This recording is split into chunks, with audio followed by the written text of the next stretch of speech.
show. The funny don't stop. Hey, funny don't stop. Show. The funny don't stop. The funny don't stop. Show. The funny don't stop. The funny don't stop. Show. The funny don't stop. Hey. My name is Halo Thomas, and you're listening to the Funny Don't Stop Show. Yes, sir. Another one. Yeah. Another one. Come on, There's man. What's today's date? What is today's date, by the way, guys? May 4th. May Yep. 4th. May 4th. Tomorrow. Stay away from Cinco de Mayo. Cinco de Mayo.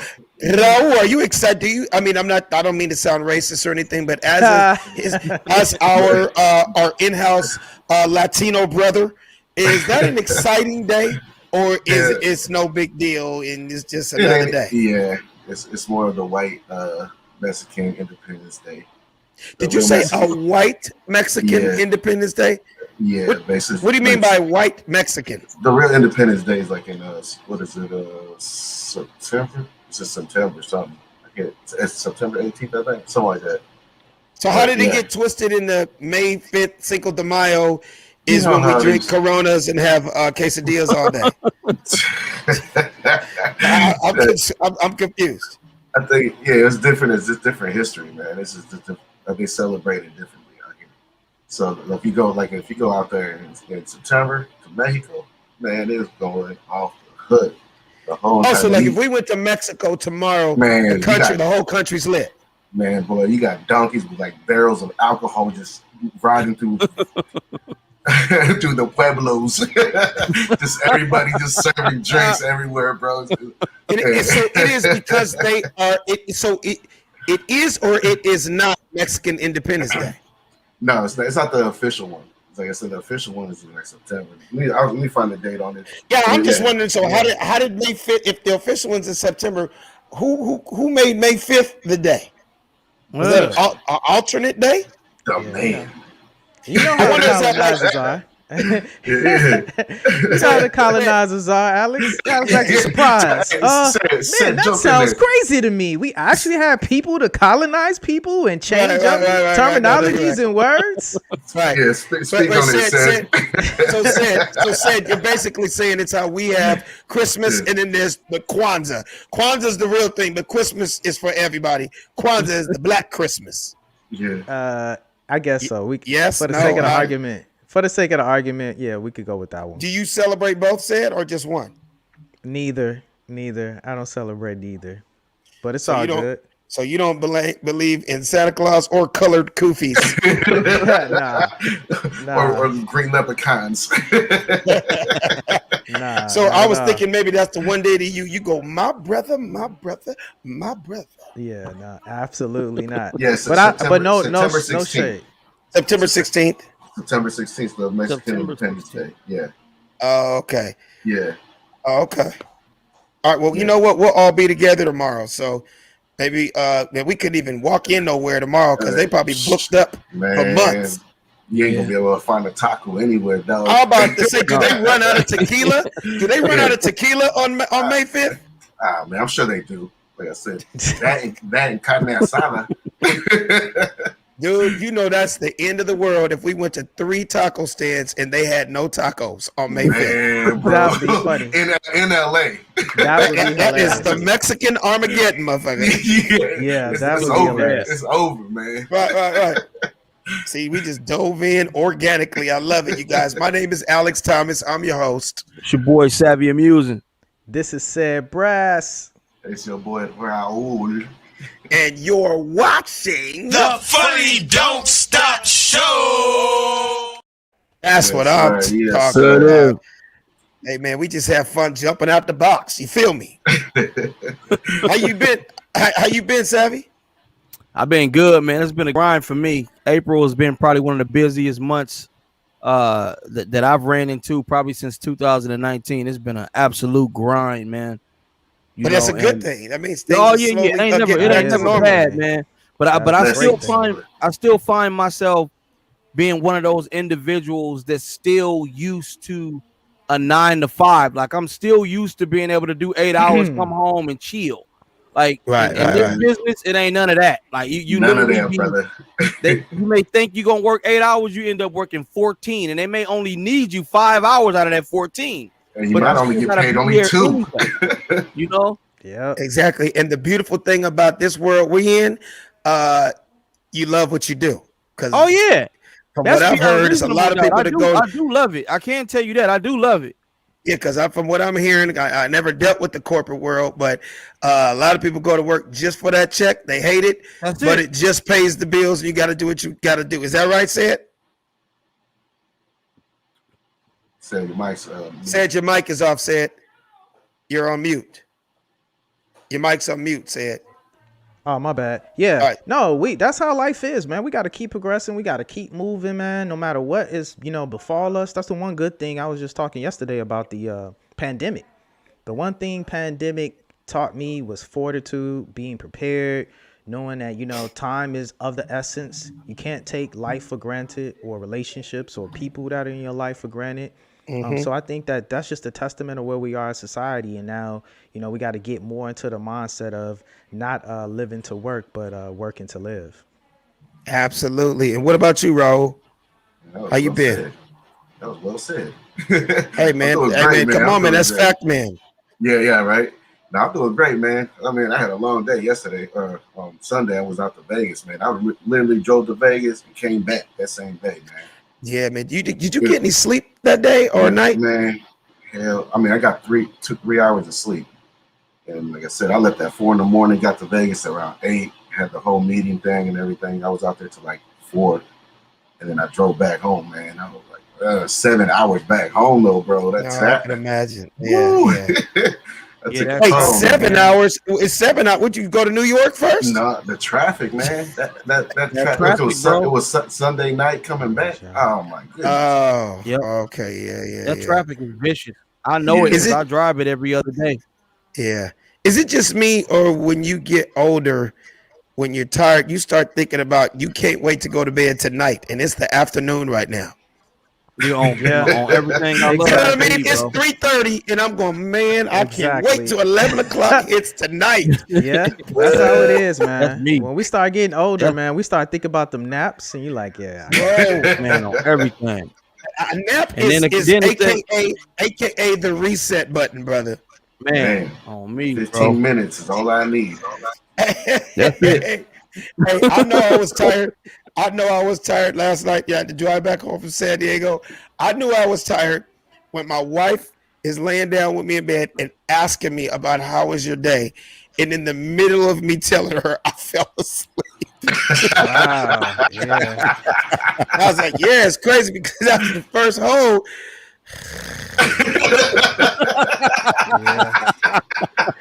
and she was like, nigga, you fell asleep in the middle. All the energy you have. I'm like, we got to the first hole.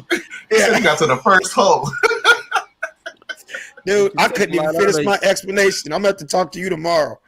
You It know? take a lot out of you, man. It's just different. And you golfed that day too, didn't you? Oh, dude, wait, before we go there, I got something I want to say real quick. Salvi, I just got to get this off my chest because I've been meaning to talk to you and how proud I am of you, brother, as a big brother. I only saw a clip. I do not know the story. I can't wait to hear the story. I was going to call you on the phone just to hear the story, but I was like, why would I call him on the phone when we got the Funny Don't Stop show and everybody can hear about this? Dude, you got some explaining to do. All I know is I see on your page you doing the most incredible Deion Sanders impression out of anybody I've seen on planet Earth. And to see Deion himself fall out his seat is the ultimate validation. That's not somebody else telling you you did somebody good. That's you doing that person and them going, I couldn't believe it. I was blown away. So before you explain, I need everybody that's watching worldwide to watch this quick clip of the Zoom call with Savvy Amusing, impressing Primetime. Let's go. Here we go. Well, first of all, baby, you got a ball to get the call. Now, if I called you, baby, we're going to do this right now. We already did this first, baby. We already did number one. That was the best one, baby. You know what I'm saying? That's right, baby. We right here on this. Hey, man. Deion Sanders got up and ran out. Yeah, boy. Now put the savvy on it. Hey, Deion got up out his chair and ran away, bro. Like there's nothing else anybody on planet Earth can tell you, bro. Nah, nothing. Big, what was that? How did that come about? Yeah, explain. Yeah, that was a big moment for me, man. I didn't know I was gonna be able to get that opportunity, man, because like I said, I'm one of my own biggest critics, bro. And the first time I did the Deion Sanders impression, was actually at Reggie Bush's golf tournament that year when it was me, you, and Buddy Lewis. Exactly. And I felt like it was so much going on. It didn't really get the love that it should have got because it was just so much happening. So it made me a little insecure about the voice. But then I started doing it again online, and people was like, "Man, you sound just like Primetime." So what happened is one of my boys, that's an NFL agent, hit me up and said, "Yo, man, we're doing this thing." NFL Draftathon. They do it every year. They have celebrities chime in and they're donating towards a cause like mental health, Feed America. Everybody chimes in right after the NFL draft and they talk about their favorite team and they donate, et cetera, et cetera. So I was invited as one of the celebrity guests on the show. And Deion Sanders was hosting, and also Kay Adams from the NFL broadcaster or reporter. And the lady asked me, she said, "Well, Savvy, I know you do these impressions." She said, "Which ones can you do?" So, they had me do John Madden. I did Stephen A. Smith. And so Deion was like, "Look, man, I'm familiar with your work, but I just want to see how you do me, So he gave me an opportunity to do me, and I did it, man. And as you can see, he put his stamp of approval on it, man. Did you know he was gonna be on that call that day, or did they tell you ahead of time that Deion's gonna be, when you do your impression, he's gonna be sitting right there? Yeah, I knew he would be on there because he was one of the hosts. It was Kay Adams and Deion Sanders. Then they invite in a bunch of other like co-hosts, like DJ Khaled, Tom Brady, Kevin Hart, and you never know what time slot those guys will be on. But I knew that Deion would be the host because he hosts the whole thing. Mm-hmm. Man, I was blown away. Were you able to slide in his DM afterward and say, "Hey, man, great working with you. Thank you, blah, blah, blah," anything like that? No, but I told him right there on the show, man. And he reposted it on his page, and he also tagged me. So that was enough credit for me, because a lot of people don't even do that. Yeah, that's all you can ask for, brother. That we have on video, me getting his stamp of approval. I mean, that's nothing short of amazing to me right there, man. How did it do? How did it do on his page? I know it had to be crazy coming from him. Yeah, it did. It did. The views and the likes and all that. The Draftathon itself streamed over about maybe 40 million. Because it was streaming through, the NFL's YouTube, the NFL's Twitter, Twitch. I mean, it was just streaming. All these millions of people got to see this thing, man. The bottom line is him validating you, and especially going on his page. Yeah, that makes, how this game works. I can only imagine how many new followers you got just from people coming from him. Did you notice your followers go up? Yeah, they're actually still moving, man, and they're moving very strongly on TikTok. I don't know why, but they are. Like I woke up this morning, I only had about 1,000 followers on TikTok. I got about 7,900 now, and they're still moving in a matter of days. In a matter of days, man. So it all depends on which social media platform chose to share that video the most, and wherever it circulated the most, that's where the most people will see it. But at the end of the day, like I always tell you, brother, you just gotta keep doing what you're doing. You can't let you gotta understand. I'm coming from a generation where I didn't have any of that. It was just pure. It was just pure talent and doing what you're doing and the chips will fall where they fall, and the Lord being around you, and you just being a good person and just keep doing what you're doing. You know, you can't go off of, you're too talented to, okay, let's say you try another impression and it doesn't do as good. Oh, is there something wrong with me? No, dude, not at all. Yeah. You're not, anytime you step up to the plate, it's not going to be a home run. Right. Every time you step up to up to that line, you're not throwing a touchdown. For the fact that you are at the highest level now and you're able to sustain and keep it going, that's the blessing. Every album, every song that every artist puts out is not that platinum song. But for the fact that they were able to do an album, for the fact that the people know who their names are and you got some hits, that's all you can be concerned with, brother. Yeah, you're right, man. And one thing about it, like I was talking to Afion about this, when you do impressions, it's crazy because people judge impressions very, very harshly. And hold on real quick. Hold on, Raul. Whoever's talking, put the camera on them. The camera's on me right now. And okay, here we go. Yeah, I remember that one time when we had Aries Spears on the Funny Don't Stop show, and I think we were asking him to do a character. And so Aries was like, yeah, man, he said, you understand, like some people, you do the impression spot on. Some people is just a caricature. Like it sounds like them, but it's more of a funny version of how they would sound. But the fans don't know that. The fans would be like, oh man, well, he doesn't sound like LeBron James to me. And I remember I was telling Afion that he was like, there were several people that said he doesn't sound like LeBron James to me. But the fact of the matter is fucking hilarious. And that's why I'm sharing. And you know what those niggas are called? Those are called the joke police. And those are the people I hate. Yeah, there you go. Who the fuck are you to judge my impression? How about you do an impression of a real job, motherfucker? Right. Impersonate a nigga to get a check every week, okay? Exactly, man. You know what I mean? How dare you try to judge me? And you know what I'm saying? It gets me mad when motherfuckers are like that. Like, really? And they do it, Alex, like I said. And I don't know why as a person, and I know it's more than just me, but your eyes seem to beam in on anything negative. Yep. It's like your eyes just find it. I don't know why. You can have like 100 positive, and you'll see 2 negative. Like, man, look at this motherfucker. You just see the negative.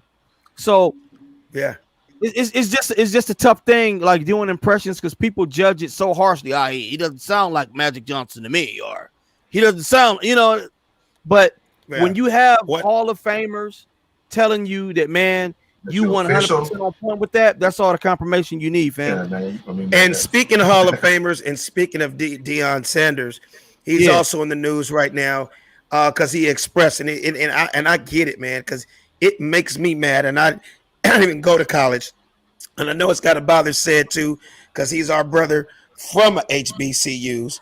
Yeah, and I want to start with you, Said, first. How Deion Sanders basically was like, look, man, I'm upset. I'm pissed off. You trying to tell me there were 259 picks in the 2021 draft and not one single black young brother from all these HBCUs were not picked? I mean, he went on further to go, I can, just from a few that we played against, I could tell you about some dudes that are better, some of these cats that went to Notre Dame or USC or, you know what I mean, these kind of places. So what is the deal with that, man? Why is the NFL, you first said, not giving these black college players the looks? I mean, look, man, this is not anything super deep.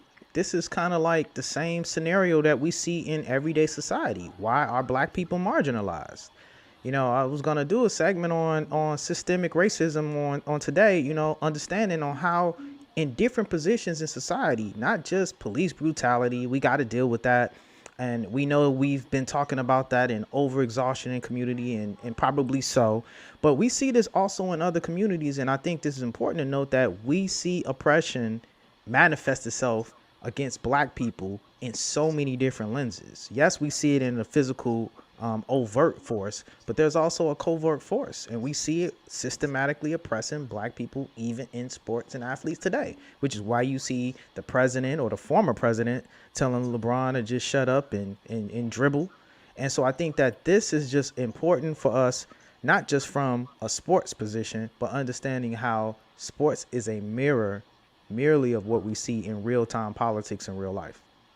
What do you think, Savvy? What's your feeling on it? I mean, honestly, more of a, I mean, he gave you a very analytic view, but from a sports point of view. Why you think that is, man? Because I think I know, but I'm gonna let you say what you're gonna say first. Why would the NFL not look at these dudes who are super talented also? Yeah, man. Everything what said is the truth, and I feel exactly the way he said. But one thing about the NFL, bro, no matter the leagues out there, the NFL has always been a good old boy league, man. You know, they've always been that league, you know, to where I think they want to prove a point. I remember last year a few athletes chose to go to an HBCU and curve a university, like they curved USC or curved, you know, so they could go to a HBCU. And I believe the NFL is sending a message like, okay, you want to go to a HBCU? Well, you won't be entering my draft, sir. So I believe they put it out there as an example, like, yeah, try it again. Go to an HBCU and see if you enter my draft. Yeah. I still don't get what, because here's my thing. Okay, I wanted to see if you guys were gonna touch on what I was gonna touch on, but here's my thing, man. At the end of the day, the NFL is still a business, and their business is wins. Wins is what makes people buy tickets and brings revenue to your city and your team. Correct?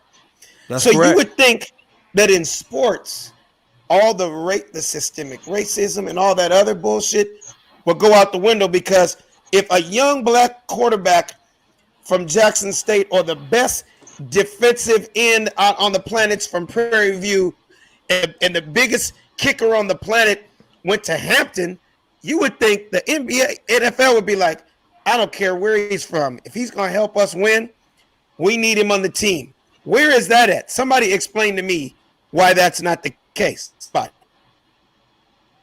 well, I don't think that's all that counts. Yeah, I mean, you would see that same thing in society, though. That's why I keep playing the mirror, right?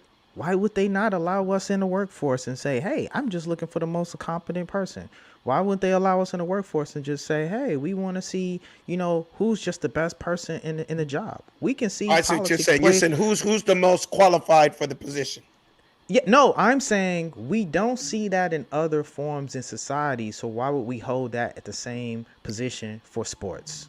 Because we don't see them saying, here's hey, what I thought though, Sid. I want to hire the most qualified person. They don't hire the most qualified person. They don't hire the most competent person, right? We see it. So the reason why I'm making a parallel to real life is saying, even in your question, it parallels real life. So I'm saying they don't do that in real-time society. They don't say who's the best accountant. They pick who they want to pick, and our system is based on, you know, white supremacy. So where's this proving this point thing that Savvy said? Because my whole thing is, okay, let's just say I'm gonna throw numbers out.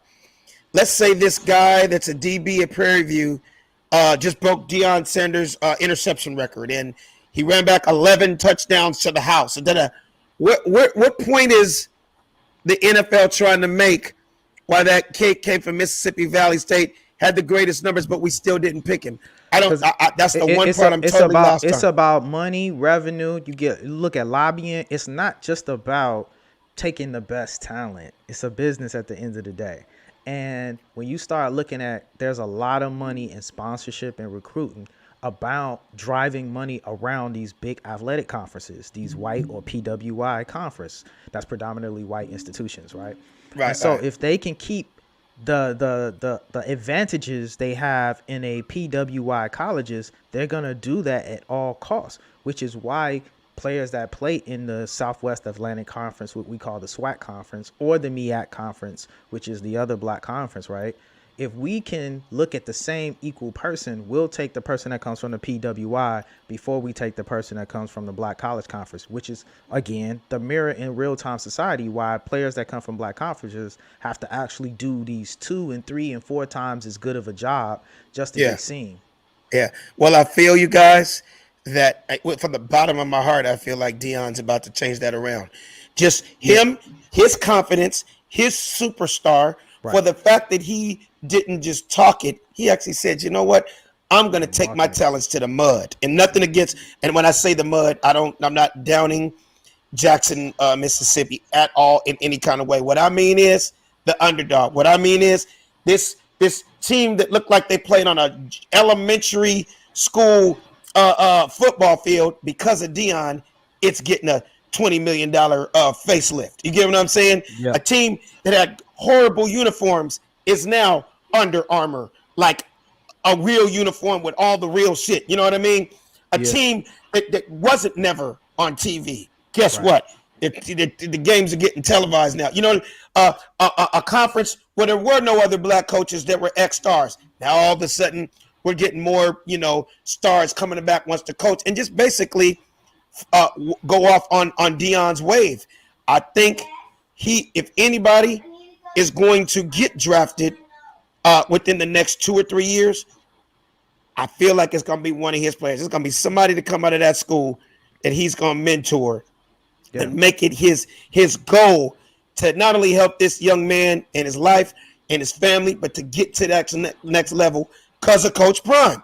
Like they're going to have to. There's no way to neglect the HBCU anymore. And I want to make this point too, Alex. They don't necessarily take a draft, but they get the invites. So they get all of these different non-draft different positions too. So walk-ons and stuff like that. No, well, you don't really have walk-ons in the NFL, but you do have people that are taken outside of the draft and even getting commits. I forgot the terminology for those because my cousin got drafted not drafted, but he got selected by the Bears, but it was after the draft was over. So they do have more rounds taken after the draft, the physical 3 rounds, and then they have people that are taken. No, you're right. Then they do invites where they invite you to camp as well. So yeah, because there are some guys over the years that we didn't know who they were, but that dude ended up making that squad. Can I do a quick shameless plug too, Alex? Can I do a quick shameless plug? We also see, I want to give a quick shout out to Prairie View A&M University. Of course, my illustrious university that just won a Southwest Atlantic Conference in golf. And I think congratulations. Oh, that is amazing, man. Yeah. So, a lot of times we give praise to football, but we don't do enough in all the other sports. Football and basketball are always what we kind of focus on. But I want to give a quick shout out to PVAMU golf team winning the Southwest Atlantic Conference this year. So that's really dope because that was unheard of in the past, right? Right, Sid? Yeah, we always had a golf team, but our golf team is now on the rise. I know we did some segments the other day where the pro golfer actually donated and gave a great endowment to the golf team. Was it Cameron Champ, like something to do with his grandfather or something? Exactly. His grandfather. Because remember, there's only 2 brothers on the tour right now, and I mean outside of Tiger, but that's Cameron Champ and Harold Varner III, and I believe the Cameron Champ's grandfather went to PVU. Yep. Yeah, exactly. And he's a huge golfer, and he's a huge supporter of his alma mater. And that, I think a lot of that money went to the golf team, correct? Correct. And that was great because that brought, more awareness to the PGA because Cameron Champ is one of the best dudes on the tour right now. And for the fact that he used his voice in his platform, you got to think about it to a whole lot of white people that probably never heard of a Prairie View before. You know what I'm saying? Yeah. So shout out to all those brothers. But I wanted to, before we go to the next subject, I wanted to say something final with Deion Sanders in black colleges. Let us not forget that there has been some great African American stars that came out of HBCUs. I hate when people don't get that the notoriety that they need to. You kind of just think about their pro stats, and don't get me wrong, these guys I'm gonna mention some of the greats ever, but let's never forget that they came from HBCUs. Walter Payton, Sweetness, rest in peace. One of the greatest running backs of all time. Jackson State, you know what I mean?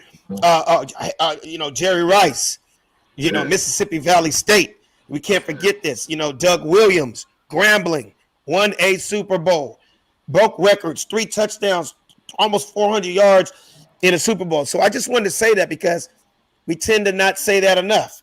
We don't know who heard that from coming out of my mouth. Maybe somebody's going to go, wow, I did not know that.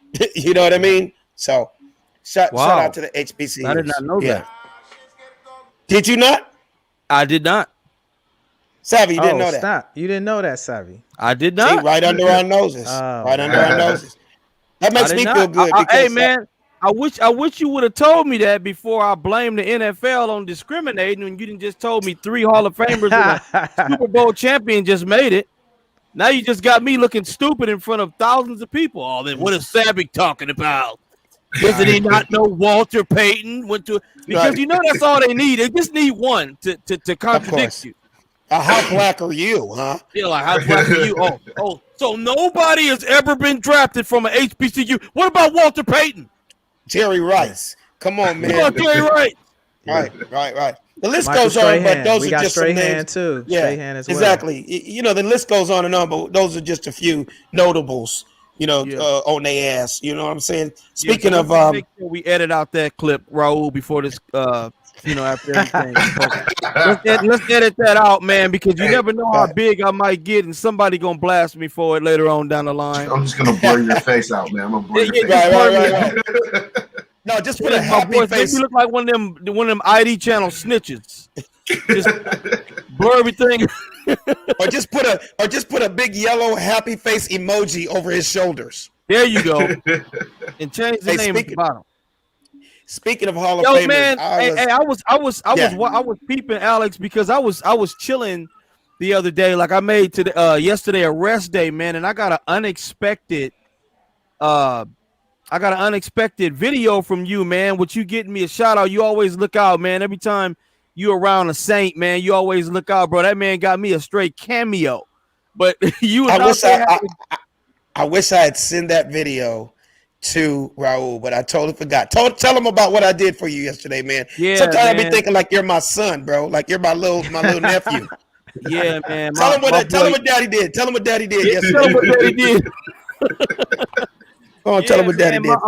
Alex was every time Alex is anywhere in the vicinity of anybody that plays for the New Orleans Saints, he always looks out for me, man. And you know, my man was out there playing golf, and what was. Michael Williams. There you go, Williams. And he got my man to give me a cameo, man. You know, this dude, man, he picked off Brady. He picked off Brady twice. You know, he the one that had the Bucks on the ropes, man. Only 24 years old. Man, only 24 years old, a kid. And Alex got my man to give me a shout out. You know, and that was just real big out there playing golf. I believe he was in San Diego, bro. And looked like you was just having fun, had a whole lot of things going on out there with a lot of Hall of Famers, et cetera, et cetera. So after you did that, I said, look, man, tell us the story for sure, but you're going to have to teach me how to play golf, man. I'm missing out on way too many good opportunities, man. Yep. Real. Savvy hit me back immediately and said, that's it. I got to go buy some clubs. That's it. That's it. I got to buy some clubs. I don't need to be any more convinced of the kind of shit you're around. That's it. Nigga, I went right to Amazon. I ordered a cigar. Yeah. Everything you see me do on my page is shit, right? Exactly. I just screenshot a couple of Alex's outfits and I ordered all that shit from Amazon. Yeah. You said from Amazon. Yeah. And they ask you, well, what outfit do you want? You said, hold on, let me find it. Hold up. Y'all do this one? Y'all do this one? Y'all got this one, the polo shirt? Right. Man, it's don't crazy, follow man. Alex, Savvy. You'll get in trouble trying to keep up with him. Yeah, he got different pair of shoes, different clubs. I can't do that. Yeah. You know what I gotta mean? start with one outfit, man. Different hat, you know what I mean? Yeah, man. It was fun, man. It was really fun, man. Shout out to my boy Andre Reed, one of the greatest, wide receivers of all time, and super humble, man. And he has a huge foundation that he does to try to get children to read, man. You'd be amazed with the analytics of in 2021 how many young African American people can't read. And they say chances are if you can't read well by third grade, there's chances are you are going to have a tough time in life, jobs, finishing junior high or high school. You know what I mean? If you don't know by third grade, I wouldn't even known that if I didn't listen to his speech yesterday. That was very heartfelt. But he's a guy that, grew up in the Boys and Girls Club. And if it hadn't have been for that and reading books, he didn't know where he would have been. So basically, he's doing that all around the country. Shout out to Spud Webb, another NBA legend that's my height. I haven't heard that name in a long time. Man. Yeah, he was there yesterday, and we talked for an hour, and he was just telling me about how he works with Andre also. But just being around these kind of people that I grew up watching on TV and being at the same table and the mutual respect, it's kind of like validation that I'm doing something right. You know what I mean? Right. But long story short, man, so at the end of the day, Andre was like, yo, man, I can't even tell you how much I appreciate you being here and just your energy. And you know, I didn't have to work. Usually when I'm doing these celebrity golf tournaments, I'm either hosting or doing the banquet or something. Like it was strictly just me having fun in there and supporting him and playing, right? Mm-hmm. So at the end of the day, they just, you know, once you get in the Hall of Fame, you get the jacket, you're a Hall of Famer for life, but they do you get your head, as you all know in Canton, they bronze your head. Mm-hmm. Yeah. But now they're also doing bobbleheads, right? So at the end of the day, he's like, man, this one, thank you so much, brother. They finally did my bobblehead, and it's just my gift to you. And I was like, man, thank you so much.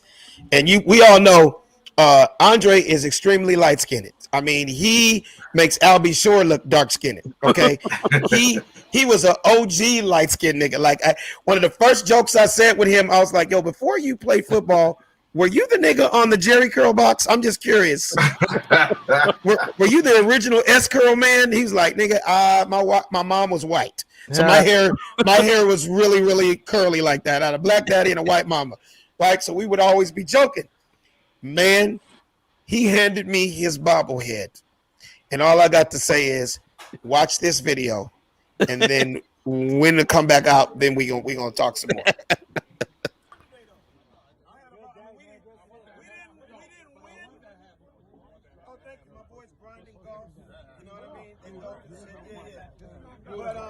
We didn't win, but we had the most fun. That's true. You gotta admit, we had the most fun.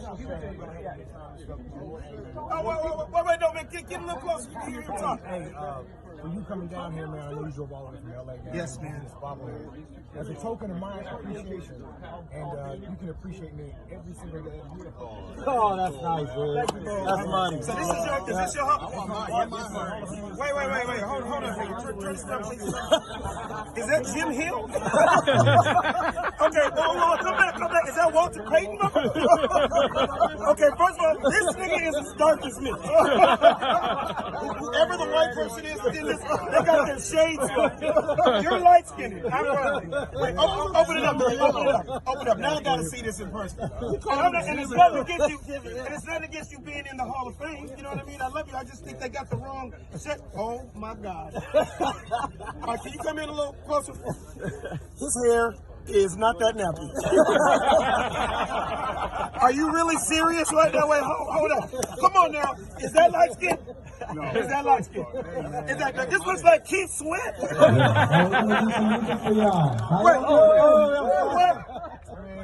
Andre, is it okay? That is the dark skin. That is DeAndre Reed. This is DeAndre from 163rd. Mama, he made it. The funny don't stop.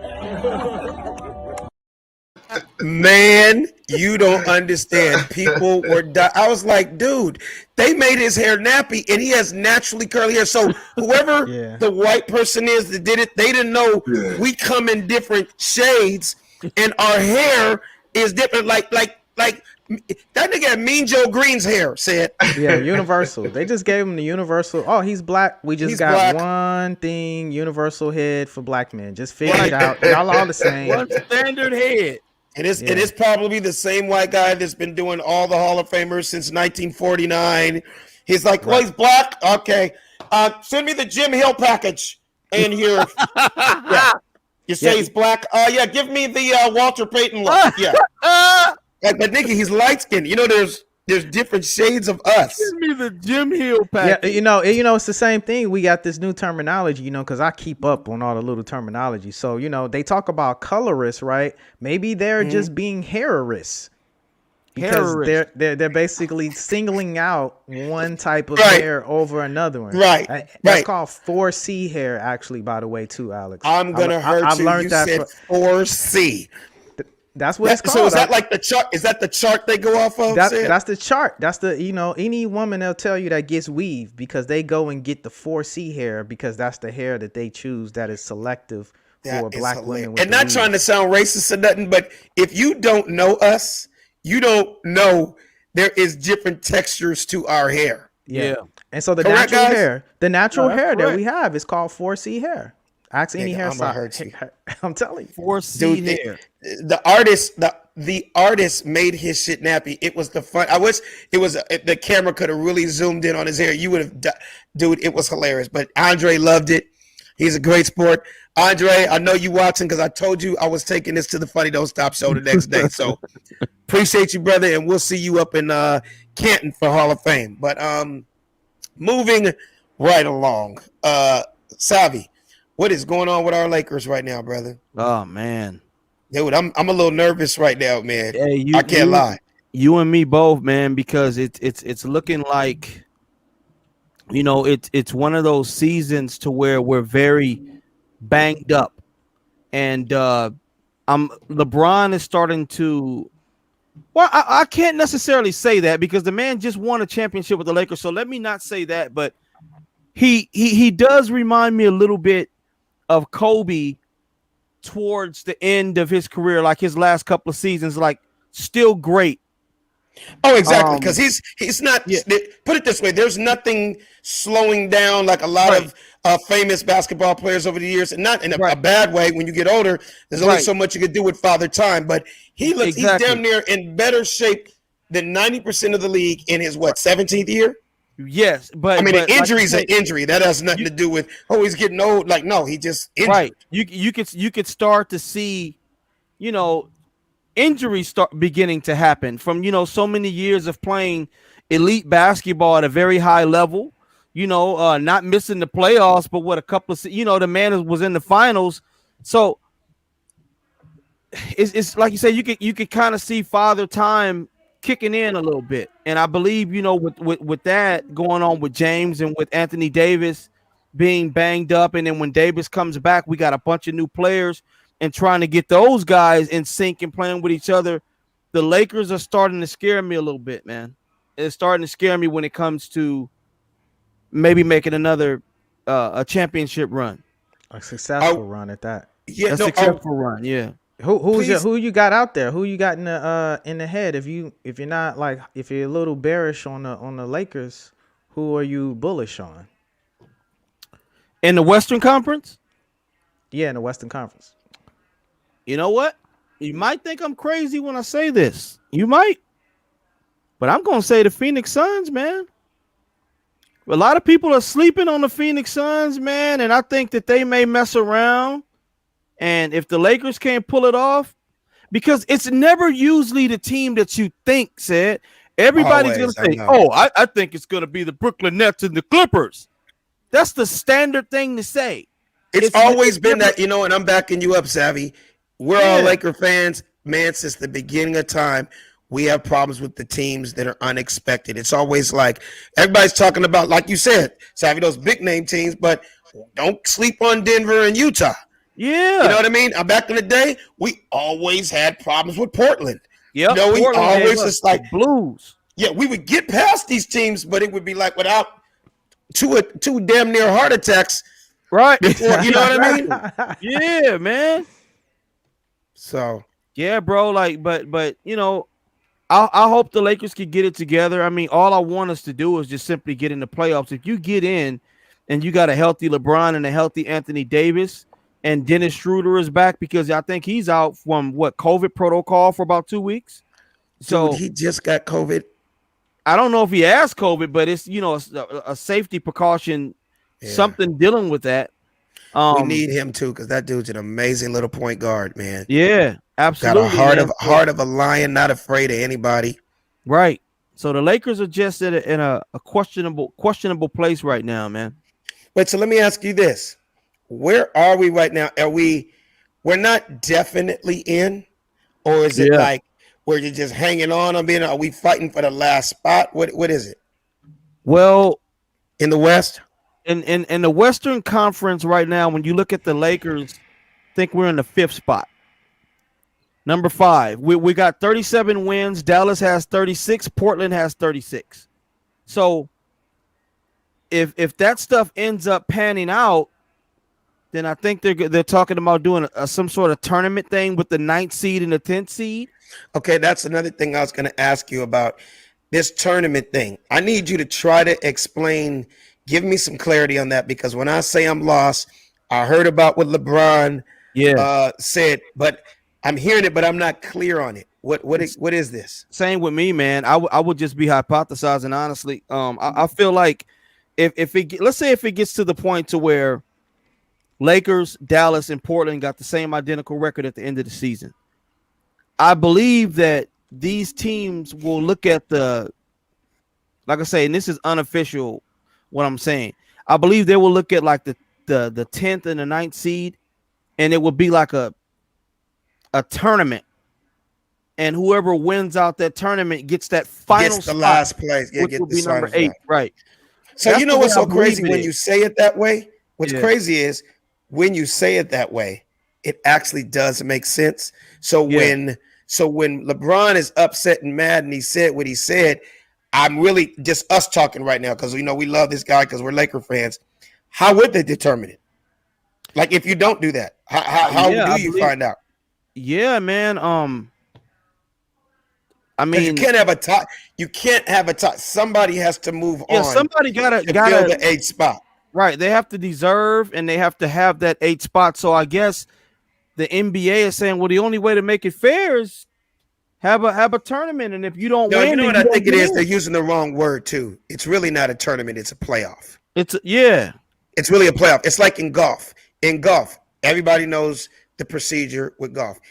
At the 18th hole, if 2 guys are tied, we got to play a playoff hole. It's the only way it's the only way to determine who the winner is. That's the only way. Mm-hmm. And if they tie on that, they go back another one until somebody wins. It's kind of like in overtime. We tied it overtime, right? Yeah. So the only way we can see who's going to win this game tonight, we have to play a 5-minute overtime. That's really kind of like saying a playoff to see who continues on. Does that make sense, Sid? Yeah, no, that makes sense. I'm not sure how it works. So it'll be interesting to see what this new journey is going to bring forth because I don't know. I'm a little worried about, as I'm a new inducted bandwagon Lakers fan, I'm just interested to see what we're gonna do this season. You know what I mean? You said new inducted bandwagon. And the like, thing fuck, about I live it, here now. The thing about it, man, Frank Vogel and the whole Lakers coaching staff, man, Hollins, Jason Kidd, Phil Handy, they've done an outstanding job defensively. Now the other guys, the offense is the problem. Yeah. I mean, it's great that Anthony Davis is back and that helps big time. Yeah. But it's just so obvious. Like, we got used to it. I don't know if I want to say spoiled, but it's almost like, I'm not saying this just because I'm a Laker fan, but when we're healthy and when AD and LeBron are on the court, it's almost like, I don't want to use the word unbeatable because, man, you can still get beat, but you know what I'm saying. Yeah. It's almost like we're guaranteed to win almost every night. Them boys play so well together, and they're big, and it just helps. It's just so obvious how they make everybody around them better. Yeah, it's a big difference, and it's a big difference when the general, like when LeBron is not on the court, it's a devastating blow. So. Yeah, no, you're right. You're right. I guess Raul said his Wi-Fi went down because I had videos and everything to go with that. So no, it's still good. I guess we're still good on videos, Alex. Oh, I wish somebody would have told me that. Okay, so with that, with that being said, there's a video that Savvy did with LeBron that's absolutely hilarious on how he actually feels. Can you roll that clip real quick? Say it. I'm looking through the list. And I'll just kind of give you an update. What it is it's LeBron James talking about how the LAPD supposedly fake cop. Is it fake cop? Fake. No. That's something else. That's gonna be something next. This is a Savvy clip with LeBron that Savvy actually did with his feeling he on. He don't have it up. He don't have it up then because he don't have it up. Pool in the sky. Okay, no, not that. I was gonna talk about that. Nothing with LeBron. Yeah, we see Savvy Dion, Andre Reed, fake cop, COVID. Okay, so he didn't have the LeBron. But let's just talk about it just before we go there. Savvy, tell us about that, man. So-called the LAPD was investigating his tweet because of what he said. Is that real or was that just somebody talking? No, it was legit. The LAPD. How can they investigate for something you said? Yeah. Here's the thing. It's crazy. Of course, when the Ohio police officer was called out to the fight, and Ma'Khia Bryant was shot and killed in the process because she had a knife and was gonna stab somebody. Mm-hmm. The police officer that shot her, a lot of people feel like that was excessive. And LeBron James, he simply tweeted, "Your next accountability." The only thing he meant by that is, hey, you saw George Floyd just get arrested. Yeah. So you're going to have to answer for what you just did too, accountability. But for whatever reason, right-wing media took it and said, oh, so now you're bashing a police officer. Now you're spewing hate. Now you're inciting a riot. They basically took it and blew it up. And so he removed the tweet, but I guess that wasn't good enough for LAPD.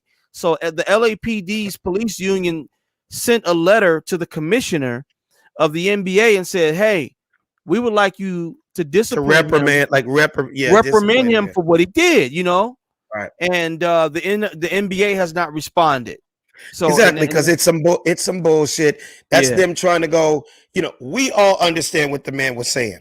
Yeah, he spoke, and he spoke very fast, but you know what? The bottom line is his emotions. He's a black man, and we all are, right? Right. And it just happens to be his voice is bigger than 99% of the rest of the world, right? Right. So and they want to take it as when he. What's that again? That's what they were upset about. They were like, he tweeted that out to over 55 million people, Right. So by him saying you're next, I could see an ignorant, racist, possible white person go, oh, so is that a threat?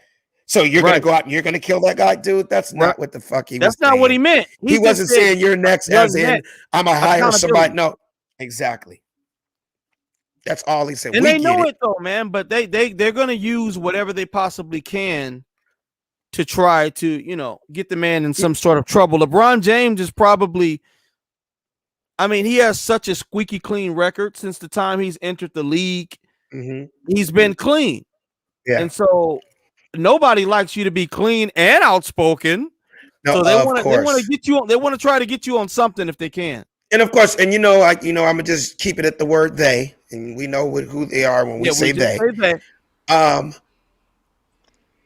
Just like they did with Martin Luther King and any other black leader in the beginning, as long as we've been around, they go for the leaders, man, because they feel like if you can bring down the leaders, we're just going to be lost and astray.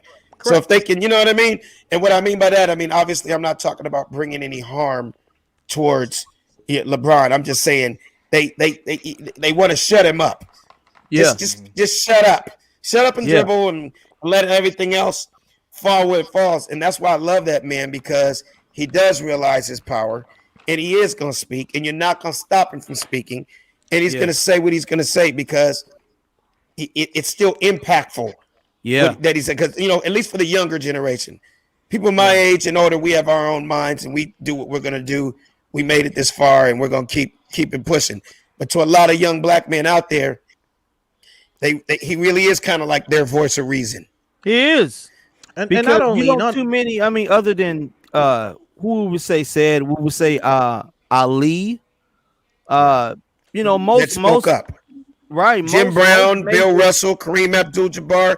There was few over the years, that were outspoken and spoke up. A lot of them just shut up and stated themselves. Like, unfortunately, back in the day, they used to get on Michael Jordan. Hey, man, why you ain't talking? And Mike was like, hey, man, Republicans buy tennis shoes too. Also. You know what I mean? Like, MJ wanted to stay out of it. You know, he just. I'm not mad at somebody for that, but sometimes those brothers don't understand, man. You really are powerful, man. You really could make a difference. You really might be able to stop that next young black man from robbing that bank or doing those drugs or joining that gang. You know, because a lot of these young black men, there is no father at the house, man. Right. There's no mentor. There's no big brother. So they really do look for guys like you to be role models. And I think LeBron understands that. Oh, he does get it. And that's why he's speaking out. Because just like he said, man, I'm just tired of seeing black people get killed every day, man. I'm That's tired all, of man. You know? And I understand him. Hey, Said, I want you to when you mentioned the cop earlier, since we're on the topic of cops, man, we just got to be careful out there right now, man. I just saw this shit on the news yesterday in Burbank, right around the corner. These cats are out here posing as real police officers with the police bulletproof vests, pulling up in unmarked cars and actually putting lights on the cars and pulling up on innocent people, forcing them to get out the car at gunpoint and just carjacking. Are you serious? I am dead serious. Said roll the Suspects in a vehicle that was not a black and white police cruiser, but it had some sort of lights on top. The suspects pulled over a car on North Naomi Street at 2 a.m. on May 1st. You can hear the fake cops talking to the driver and his passenger. Stop the car. Stop the car. Put your hands up. Burbank detectives say the two suspects were wearing shirts with the word police on the front. They allegedly carjacked that driver and his passenger at gunpoint. The suspects are described as Hispanic with shaved heads. The stolen vehicle is described as a gray sedan. The good thing here, the victims weren't hurt. But wow, how scary. Dude, they pulled that dude over in a gray Nissan Sentra with cop lights on it. Yeah. They didn't even have enough fortitude to go get like a charger or something like that. Right. Like get the follow through, like kind of follow through with it. And then use the police language, get a passenger, get out the vehicle. Out of they the really vehicle. were taught. And they were Mexican with shaved heads. Come on, man. Man, let them try come over to Compton, Inglewood. Let them come over to the hood doing that. Ain't gonna work. They won't. We're not that gullible in the hood. They knew who to play that on, yo. Absolutely, bro. That's the first. And I'm not saying all of them, but most unmarked police cars are usually a Ford. You like a Ford Taurus. Oh, you know, we all know what they look like. Yeah, just exactly. being in the hood, you know what it looks like. Yeah, and another thing, and I told Brazy this right when I saw it. If you're getting pulled over by an unmarked car means feds. You're wanted for a murder. We know for a fact that you're a drug dealer, and but you know what I mean. That's not that's beyond police work. Those are detectives when they're coming after you. An unmarked car won't pull you over. Exactly. So that's unfortunately a white person that just got right. And they even said it on the news this morning. If an unmarked vehicle with lights pulls you over, and you know you don't have a dead body, cocaine, anything illegal in your car. Don't stop. Drive to the nearest police station and watch some motherfuckers just fall off. Yeah, facts. Yep. Said your mic is on mute. Your mic. Yeah. Your mic's on mute. What's sad though is that you might have some scenarios where you do have unmarked cars try to pull you over. And for what though, Said? Because remember, unmarked cars is people like that dude in that car is a wanted killer, right? Or you're like a fugitive or something like that. But regular cars don't do that. So if you're a regular person, you're just a white guy, claims adjuster, and you're just getting off work in Burbank or Beverly Hills, and you're driving your Altima down the street, and unmarked. Why would you pull over? You didn't. That's somebody coming to get you. Better pull your ass to a police Nah, Stay yeah, some- you know, I get the solution, right? All I'm saying is there are some scenarios. I have been stopped by unmarked police cars before. You? Yes, and even In in Texas? LA, in Texas, they actually have a bunch of unmarked police cars where you can't really detect the sides or see the like writing on the car. They like put it like black on black police on the side of the car, so it just looks like an unmarked car. In Chicago, they have a bunch of those unmarked cars. In New York as well. Hell, like maybe a couple months ago, I just got stopped by the bicycle guys in going through Hollywood. And they were on bikes. I was in the car. A 10 nigga pulled you over on 10 speeds, and I was like getting ready to just keep driving. Like, yo, man, get out of here. Like, I didn't know. They like flashing a little bike thing, like lights on me. And I'm like, yo, what the hell? And I'm like, yo, man, like, and I had to like just kind of like, okay, do I keep going? Are these guys fake? Are they real? And it was real cops. And they were like, yeah, we was at that intersection and we're having a lot of problems with cars not coming to a complete stop on that intersection. And I said, Did they give you a ticket? Man, he ended up letting me go just on a warning, but they had to like, you know, get out the car, let me run your plates and go through the whole rigmarole first. So he puts on, so you see this dude put his kickstand down and come. Y'all didn't hear that? Y'all just acting like you didn't hear that. Okay. These little pickup trash guys. You know what I mean? You know how they have like they're not cops. Y'all following me? Yeah, y'all know how y'all know how they have in LA they're not cops, but they're like the little people in the little area that like try to keep the homeless people moving along or whatever. They're not really necessarily cops. They're called hall monitors. I thought it was one of those, man. And those dudes end up getting on my plates, had me pulled over, and the fact that I was compliant, they just let me go. Wow. And it was at night too. So I could have seen like maybe the wrong person, like, yo, man, I'm gonna just keep driving or like not respect the authority of the cops in that situation. Well, that's just proof right there with all the mess going on and brothers not being compliant.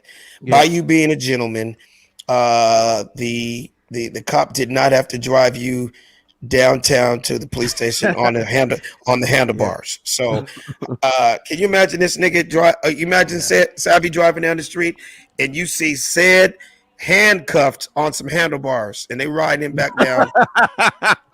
Nah, Alex.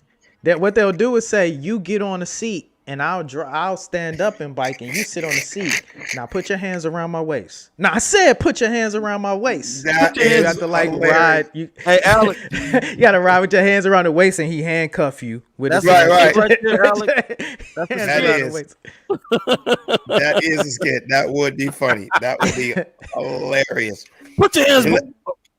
I said put them around my waist. Put them around my waist, but hold tight, lower, nigga, lower. My lower waist, yeah. Hey, I'll pop a Willie in this bitch. You better put your hands on my waist, nigga. Since we're laughing, we're just gonna end it on this. Man. So every once in a while, I see names and people send me crazy stuff on Instagram. Be like, man, Alex, I know you love ghetto ass names. I've always had an infatuation with ghetto ass names. Over the years, everybody knows I've played jokes with names, whether it was Tatalicious or whatever. Like names of or you know, like one of my oldest jokes that I did years ago. I was in South Carolina and a girl came up to me. This shows you how far back it was. Is when people were asking for autographs. People don't really ask for autographs anymore. All they just want is selfies. They selfies, right? Yeah. So this girl comes up, she's like, "Oh my God, you are like one of my favorite comedians of all time. Can I just get your autograph?" I was like, "No problem. You know, I got you." I said, "What's your name?" She's like, "Oh, I don't even know if I should tell you because you gonna clown my name." I'm like, "Well, how am I gonna sign an autograph if you don't tell me your name?" She's like, "Right, okay, but don't put my name in one of your jokes." I'm like, "Just give me your name, and I'm gonna sign your damn t-shirt." She's like, "Okay, it's LaDasha." Mm-hmm. I said, "Excuse me?" what is your name again? She goes, LaDasha. I was like, LaDasha. I'm about to sign the autograph. I was like, well, how do you spell that? She was like, L-A.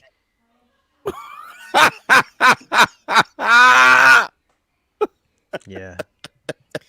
That was the most ratchet L-A. LaDasha.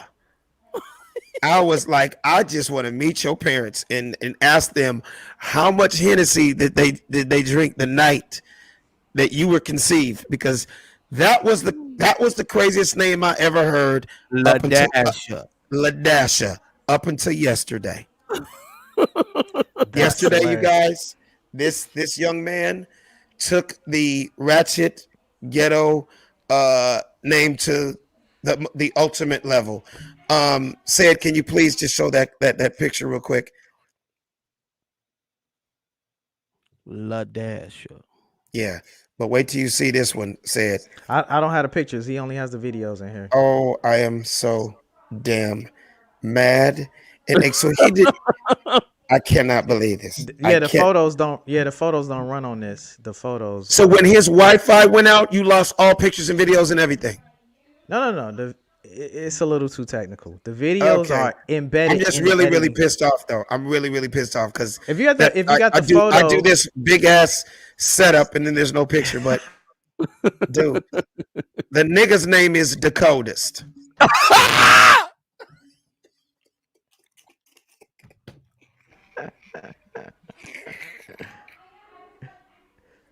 That's Decodist. That's the nigga name. The nigga's name is Decodist, and it's DE apostrophe COLDEST.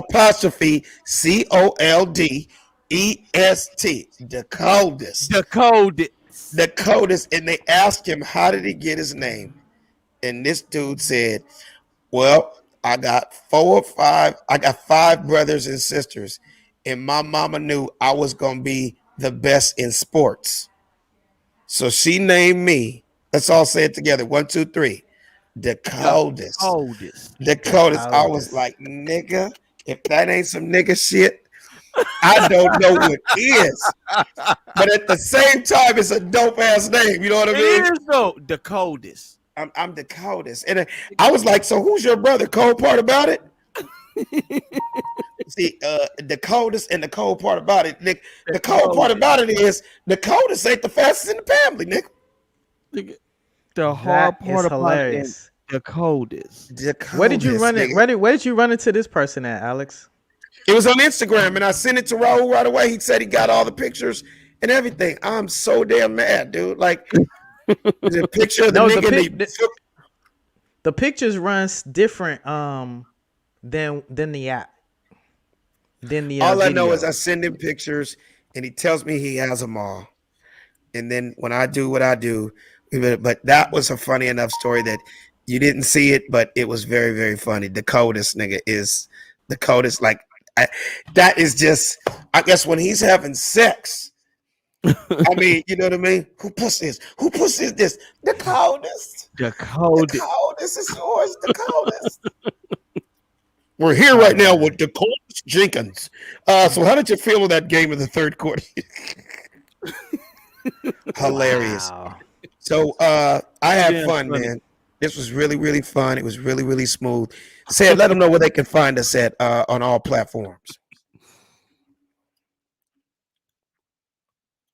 Brass. Find us on Did YouTube. He just freeze up? Yeah. I don't know what's going on with the Wi-Fi. You can check us out on youtube.com/The Funny Don't Stop Show.